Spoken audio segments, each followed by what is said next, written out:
Mohon maaf sebelumnya, sudah saya maafkan. Saya lagi jomblo. Wow. Bagaimana konsep memilih pasangan hidup menurut syariat Islam? Yang pertama, kalau kamu laki-laki, lihat dulu wajahnya. Yakinkan dia perempuan.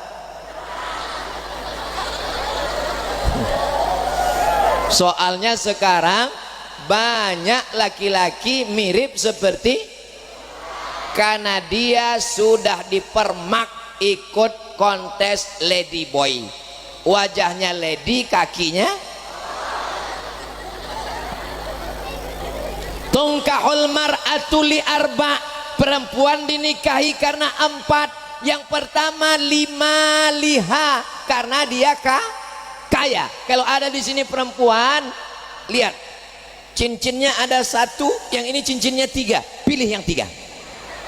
Bukan kata saya, hadis mengatakan begitu. 5 liha. Yang kedua wali hasabiha, karena keturunan. Yang 1 darahnya merah golongan A, yang 1 darahnya biru, pilih yang mana? Jangan yang biru, payah nyari donatur. Anak kiai, anak ulama, bangsawan. Tahu arti bangsawan? Bangsa yang hidup di. Yang ketiga wali jamaliha, karena cantik. Kalau dia minum kopi kelihatan mengalir. Itu makanya perempuan cantik disuruh pakai cadar. Supaya apa? Supaya supir angkot nggak tabrakan di pinggir jalan. Yang keempat, fasfar bidzatiddin, lihatlah agama. Tapi jangan lupa ada catatan di ujung, fasfar bidzatiddin taribat yadaka. Kalau kau lihat agamanya, maka engkau akan selamat. Tiba-tiba datang mahasiswa menemui saya.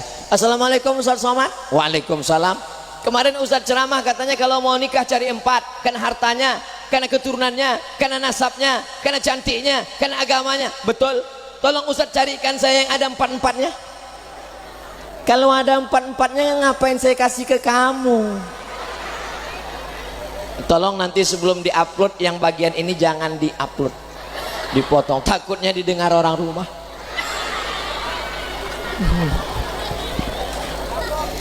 Pak Ustadz, saya ini orangnya nggak dipercaya orang.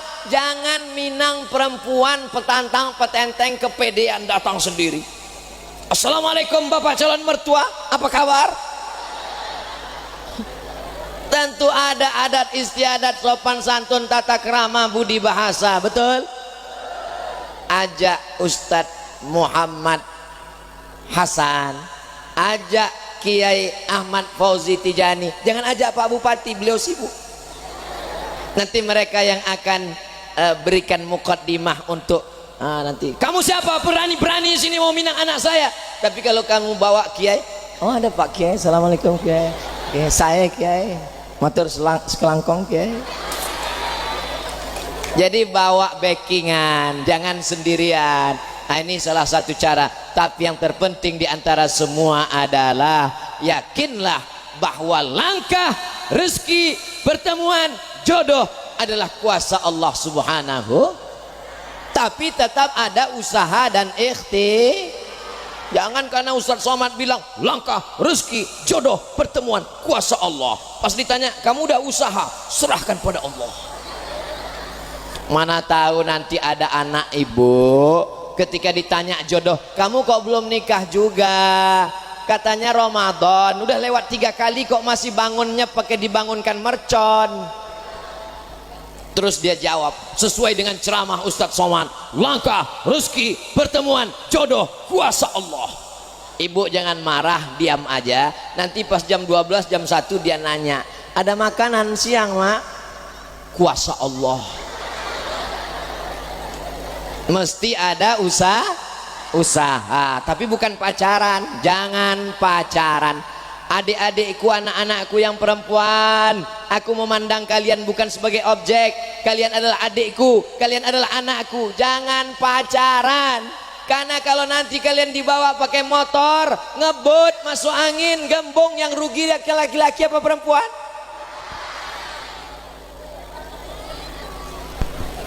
Akad nikah, majelis yang paling sakral, paling suci, mestinya adalah majelis yang paling bersih. Aku nikahkan engkau dengan anakku dengan mahar sebentuk cincin emas tunai. Haru orang tua. Sekarang banyak orang tua mengakadkan anaknya dalam keadaan marah. Aku nikahkan engkau dengan anakku dengan mahar, habis akan jangan datang sekali lagi. Syukur kalau calon mertuamu petani, syukur kalau calon mertuamu ustadz yang sabar. Bayangkan kalau calon mertuamu tentara. Sepatunya coba lihat, tentara soleh naik ke karpet nggak pakai sepatu.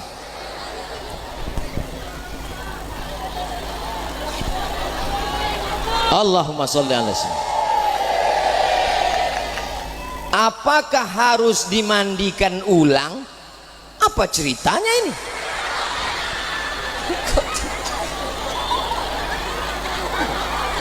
Di belakang nggak ada, kecuali ada tulisan. Di belakang tulisannya Yayasan Pesantren Darul Hasan 17 Mei 2022. Kenapa tiba-tiba ada mandi ulang?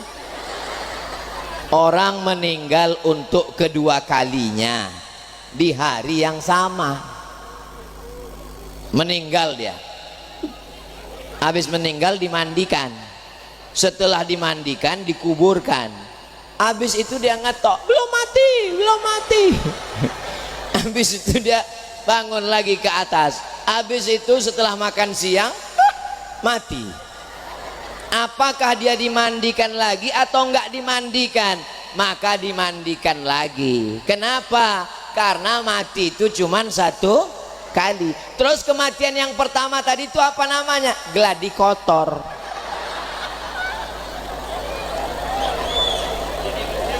Kullu nafsin dha'iqatul maut. Merasakan mati sekali. Lalu mati yang pertama tadi itu apa? Mati suri. Maka kalau ada orang meninggal, pastikan bahwa dia benar-benar mati.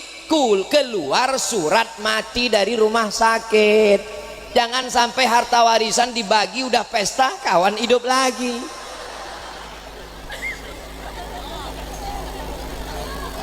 Sepanjang saya tausiah, baru begini pertanyaan berkualitas.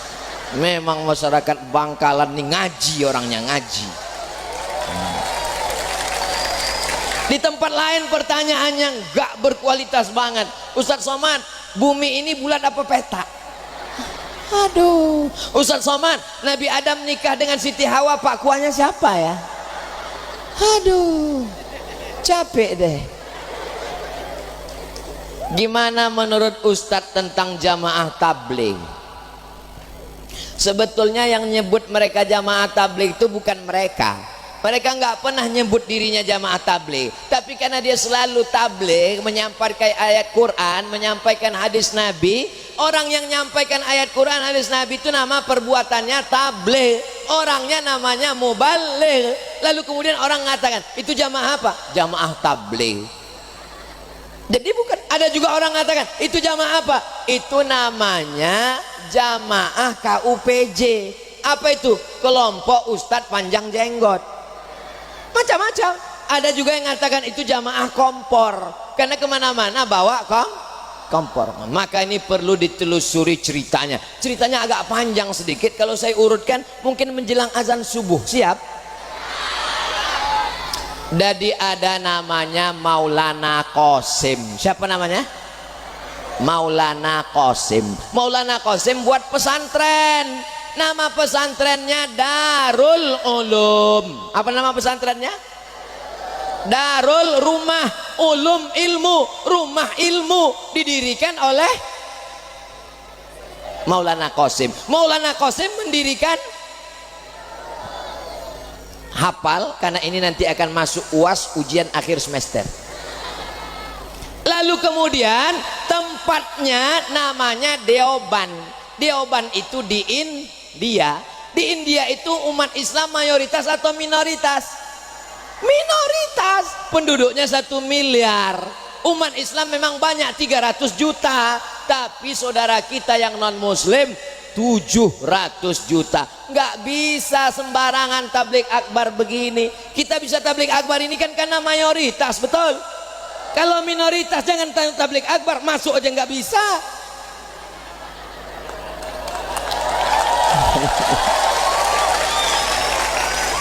Memang orang kalau belum move on ngisinya ceramahnya ke situ terus. Nah, lalu karena nggak bisa tablik akbar, nggak bisa pengajian meriah begini, salah satu santrinya namanya Maulana Ilyas. Siapa namanya? Maulana Ilyas ini pusing memikirkan umat, banyak yang mabuk, banyak yang meninggalkan masjid, mau buat tablik akbar nggak bisa. Akhirnya dia iktikaf di Masjid Nabawi, di Taman Raudhah selama 8 bulan. Akhirnya dia mimpi ketemu dengan Rasulullah Sallallahu Alaihi Wasallam. Kata Rasul, hai Maulana Ilyas, berdakwahlah engkau seperti dakwahku dulu. Lama dia termenung, gimana dakwah Nabi Muhammad dulu? Ternyata ngetuk dari pintu ke pintu. Assalamualaikum. Waalaikumsalam. Kya hal hai? Tiki acha. Kya hal hai artinya saya, tiki artinya bi khair walhamdulillah. Lalu dia tanya, jadi mereka begitu pintu ke pintu. Makanya ciri jamaah tabligh itu dia tidak model rame-rame, tapi datang pintu ke pintu. Assalamualaikum Pak Haji. Waalaikumsalam. Ayo ke masjid sholat Pak Haji. Kamu belum lahir saya sudah haji. Assalamualaikum Pak. Waalaikumsalam. Ayo ke masjid Pak. Urus saja surgamu, jangan urus neraka. Besok dia datang lagi. Assalamualaikum. Waalaikumsalam. Ayo ke masjid Pak. Jangan datang lagi. Besok datang lagi. Lama-lama bapak ini capek. Iyalah, ayolah ke masjid. Jadi inilah asal usul dakwah, namanya Maulana Ilyas. Dilanjutkan oleh Maulana Zakaria Kandahlawi yang menuliskan kitab Fadail A'mal. Itulah yang dikaji. Jadi kalau kita lihat jamaah tabligh ini berkembangnya di India, mengajak orang untuk menghidupkan masjid, berdakwah, menghidupkan sunnah-sunnah Rasulullah Sallallahu Alaihi. Menurut saya jamaah tabligh itu sesat Pak Ustadz. Sesatnya di mana? Karena pakai jenggot. Nabi Muhammad juga berjenggot. Nabi Muhammad berjenggot. Iya. Ustadz kenapa nggak berjenggot? Belum tumbuh. Masalah jenggot jangan kelahi. Yang sudah jenggot, alhamdulillah. Yang belum jenggot, nggak apa-apa. Jangan kelahi masalah jenggot. Ini banyak orang kelahi. Yang lihat temannya berjenggot, aku ngelihat kamu pakai jenggot kayak kambing. Dia emosi. Aku kau bilang kambing, iya. Kamu nggak berjenggot kayak anjing. Akhirnya berantem, hanya gara-gara bulu. Saya nggak senang dengan jamaah tabligh. Kenapa? Karena bersorban. Loh, ulama-ulama kita dulu juga bersorban. Saya nggak senang karena mereka pakai siwak. Loh, siwak itu kan sunnah. Adapun masalah iktikaf di masjid, maka dimusyawarahkan, wa amruhum syura bainahum, supaya jangan terjadi konflik di tengah masyarakat. Paham? Ngerti? Baik. Itulah yang dapat dijelaskan oleh Al-Fakir Abdul Somad. Dimulai jam 8, sekarang sudah jam 9:10. Ini sudah keluar kode etik, karena Abdul Somad biasanya ceramah 60 menit sesuai yang tertulis di botol 600 ml. Tapi botolnya malam ini beda. Tulisan botolnya barik lana, nggak ada sambungannya. Karena kalau ada nasinya pasti fima rozaktana wakina. Pakailah produk sendiri. Barik lana adalah produk sendiri. Dari pondok pesantren Al-Amin Perenduan sampai kemari, sampai kalau kita minum pakai produk sendiri. Kalau belanja ke supermarket yang berbasiskan pondok pesantren, bangkitkan ekonomi umat.